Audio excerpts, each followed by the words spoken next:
Durante semanas, Donald Trump creyó tener a Vladimir Putin justo donde quería. En Washington, la Casa Blanca estaba convencida de que Moscú estaba dispuesta a negociar un alto al fuego. La paz en Ucrania parecía por fin al alcance de la mano, y Trump se preparaba para presentarse ante el mundo como el hombre que puso fin a la guerra. El negociador maestro. Pero en cuestión de horas todo se desmoronó. Rusia no solo rechazó el alto al fuego.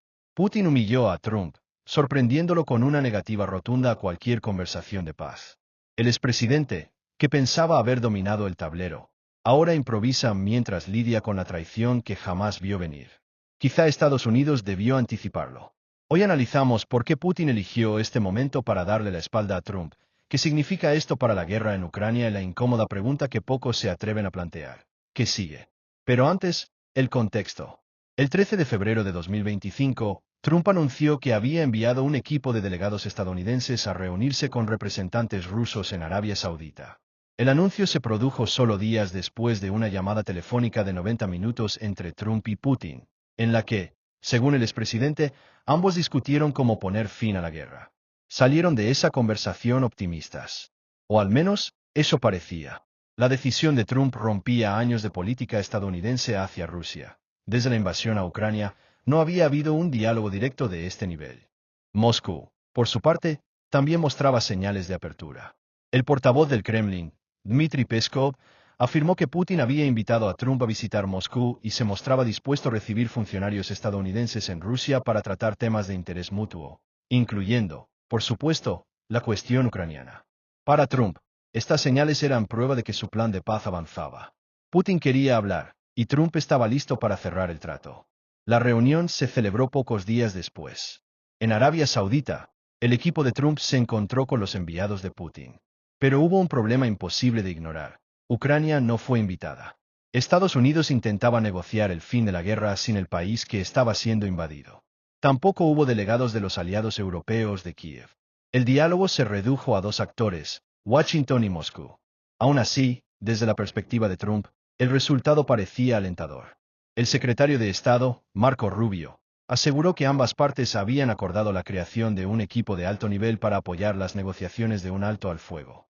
Además, ese equipo exploraría las oportunidades que podrían surgir tras un final exitoso del conflicto. Rubio aseguró que cualquier alto al fuego tendría que ser aceptable para todas las partes involucradas, Rusia, Ucrania y Estados Unidos.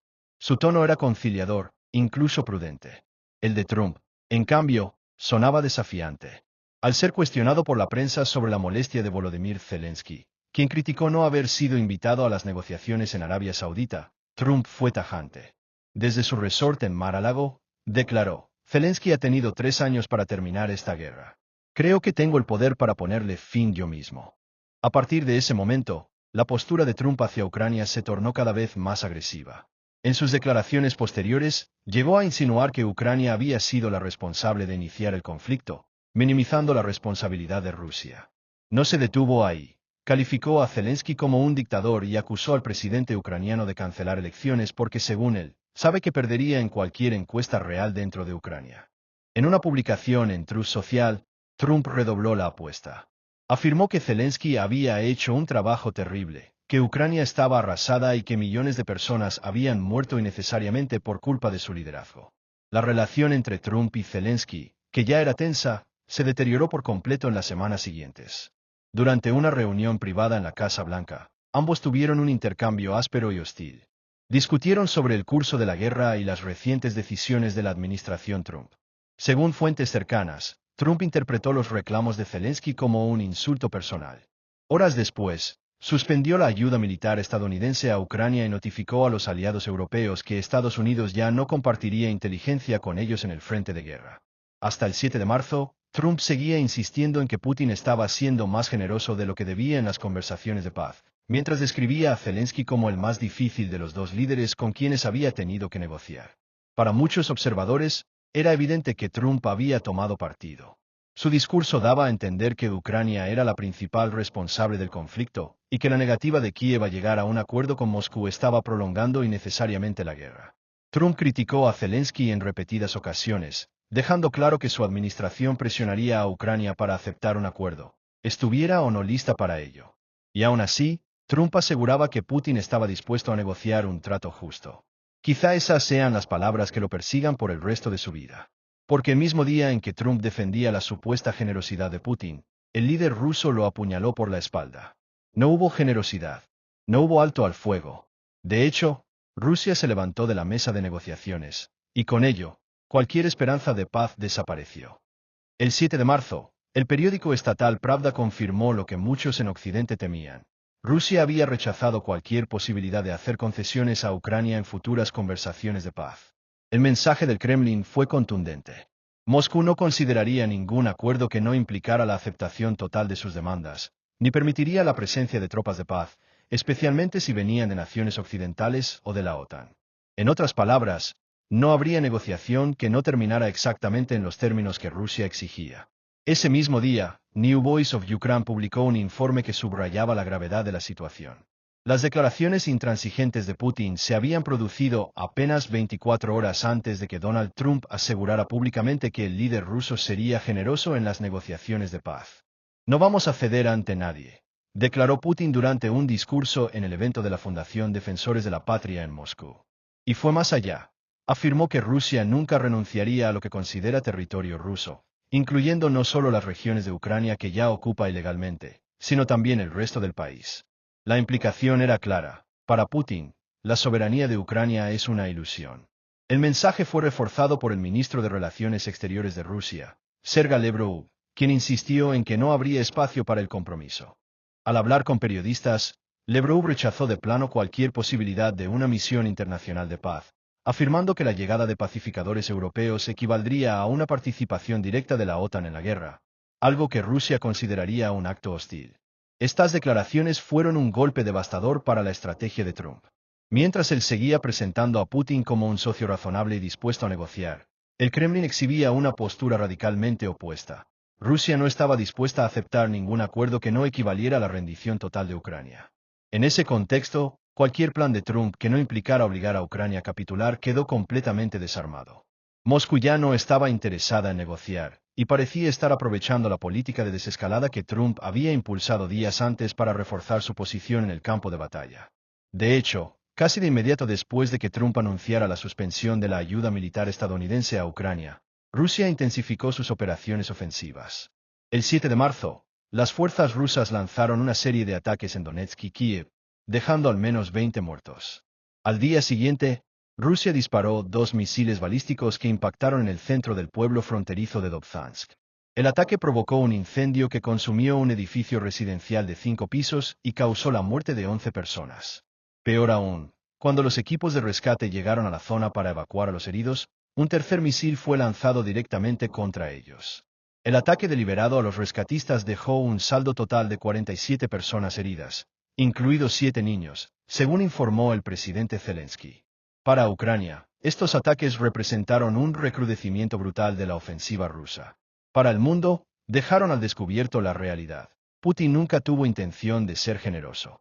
Y para Trump, significaron el colapso de su estrategia diplomática, justo cuando él afirmaba estar a punto de lograr la paz. La confianza de Trump en Putin quedó destrozada. Estas no son las acciones de un líder que esté siquiera considerando un alto al fuego. En cambio parece que Putin mintió. Hizo que el presidente estadounidense creyera que se le podía confiar y en cuanto Trump empezó a presionar a Ucrania para las conversaciones de paz, Putin atacó. Trump respondió sugiriendo que estaba considerando seriamente la imposición de sanciones a gran escala contra Rusia, mientras golpeaba a Ucrania en el campo de batalla. Pero esas sanciones aún no han llegado.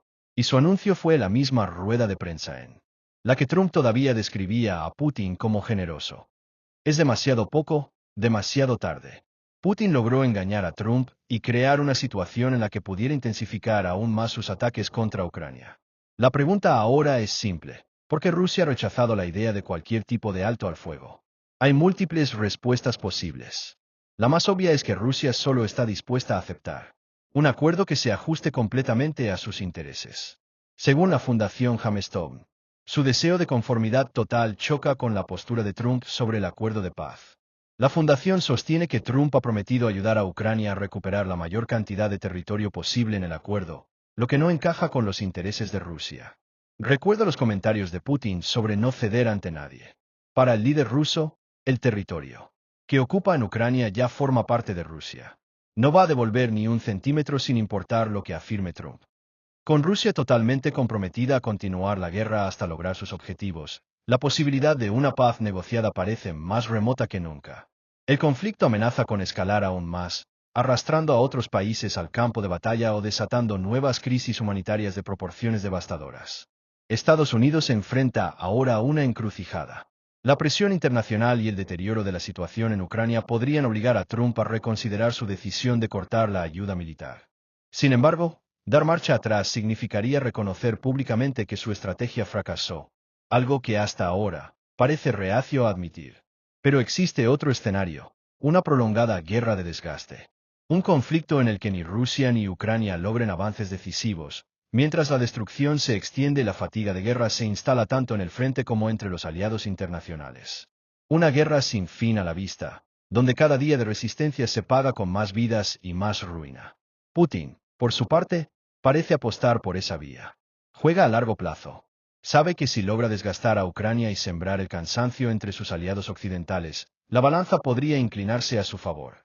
Su estrategia es clara: resistir, presionar y esperar el momento en que las divisiones internas en Europa y Estados Unidos dejen a Ucrania sin el respaldo suficiente. Y entonces forzar un acuerdo que consagre las conquistas rusas. Sin embargo, esta apuesta no está exenta de riesgos. Aunque la economía rusa ha demostrado ser más resiliente de lo que muchos anticipaban, sigue vulnerable a las sanciones y al aislamiento internacional. Y cuanto más se prolongue la guerra, más difícil será para Putin sostener el apoyo interno, tanto de la población como de las élites políticas y militares que sostienen su régimen. Lo único cierto es que la guerra en Ucrania está lejos de terminar. Y la traición de Putin a Trump podría ser solo el prólogo de una nueva y peligrosa fase de este conflicto. Una etapa más caótica, impredecible y letal. Una guerra que ya ha cobrado cientos de miles de vidas y ha alterado para siempre el equilibrio de poder en el mundo. La traición de Putin a Trump no fue solo un revés diplomático. Fue una advertencia. Un recordatorio brutal de que en el ajedrez del poder mundial no hay aliados permanentes, solo intereses implacables. Y cuando esos intereses chocan, la verdad se revela con crudeza. La guerra no perdona ingenuidad, ni premia la debilidad. Si quieres entender lo que realmente está pasando y conocer el trasfondo de las decisiones que cambiarán el mundo, suscríbete a este canal. Aquí desglosamos los hechos sin filtros y te contamos lo que otros no se atreven a decir.